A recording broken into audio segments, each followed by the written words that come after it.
Hi guys, welcome to this Excel course. In this video, I'm gonna take a very quick look at some of the keyboard shortcuts that I find most useful in Excel.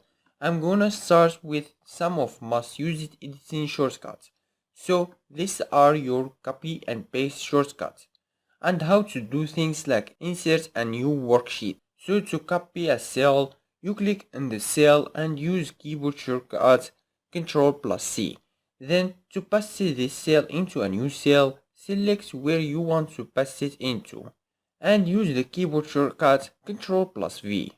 Now this will copy and paste everything that's in your original cell into your new cell, including any formulas, formats, as well as text and any comments. If you don't want everything in your cell to pass the new cell, you might want to use your best special shortcut. So that is the Ctrl+Alt+V,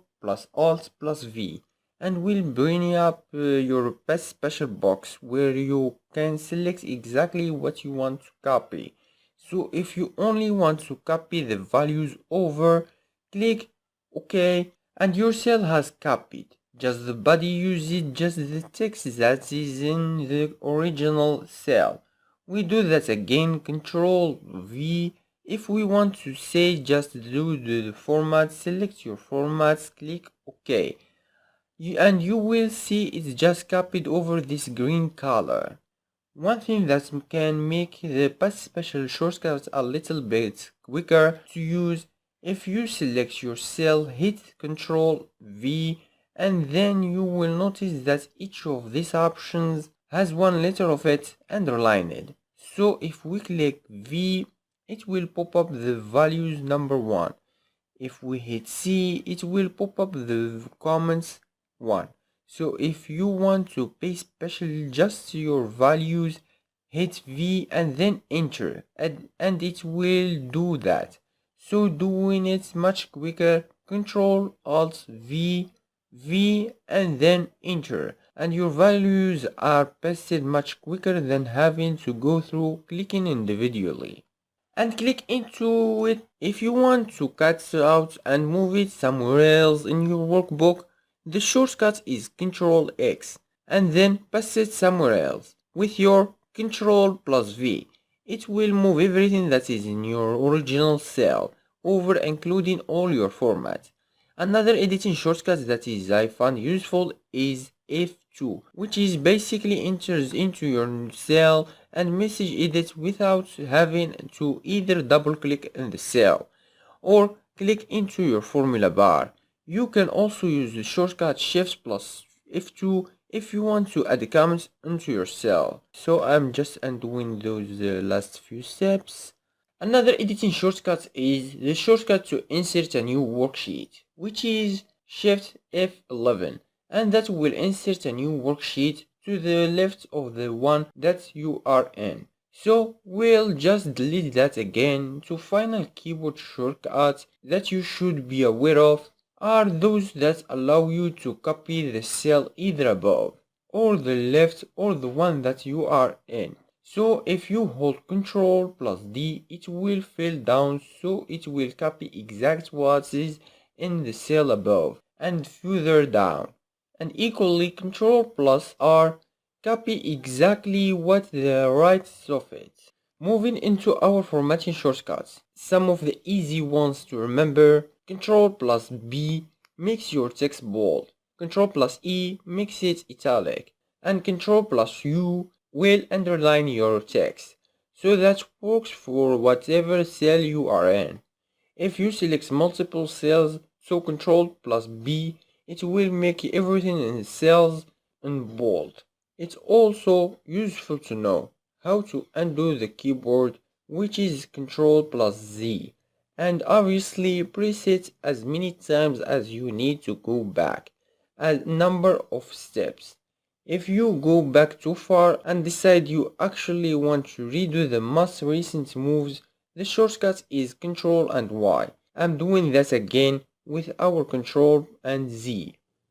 Another one of the formatting shortcuts that I use most is if we select a cell, go Ctrl+1, It brings up your format cell box, where you can not only select how you want your number formatted, also change the elements of your cell, change your front end here, put borders on cells, change the fill style, or add protection to your cell. This is helpful when you want to prevent people from changing certain things in your worksheet, and you want to lock it and have certain cells that can't be changed. We'll touch it again in the lecture video.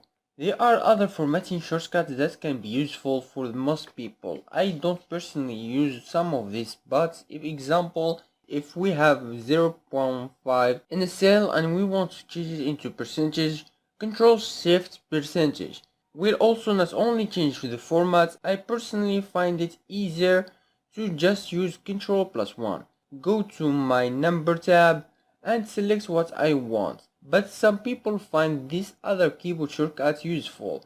So if you would like some more information in this kind of formatting shortcut, move into navigation in your workbook. Obviously, we can navigate with the arrows. So if you have got named ranged in your workbook, I don't currently have any in this, but Ctrl+G bring up the go to box, which can allow you if we have got multiple work tabs, which and say make tabs in them. You can quickly flip between different sheets and find what you are looking for.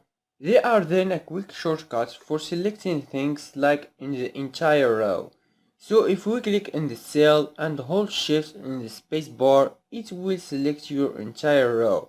And in a similar manner, control space bar, select your entire column. A useful to insert a row in your workbook is the shortcut Control Shift Plus, and you get this insert so you can either just insert your cell or can insert an entire row or an entire column. Equally, if we actually have selected an entire row and hold Control Shift Plus, it will actually just automatically insert the row. And similarly, Control Shift Plus will automatically put a column into the left. The final few shortcuts are all relating to saving your files. Open a new one, Ctrl+S saves your files. F12 bring up your save as box. Control and End will open a new workbook, and Ctrl+O will bring up your open workbook, where you can see workbooks that you have been recently working in. If you want to quickly close a file, click Ctrl+F4. Will it close it down? It's not one personally that I use very often, but some people might find it that one is useful. Two final shortcuts which I constantly use is where I might want to enter either the current day or the current time in workbook. And do this, it's Control and the semicolon for the current date and Control Shift plus colon for the current time. So that is some of Excel shortcuts that I personally find most useful. Hopefully you have learned something new today. Thank you, and I will see you in the next video.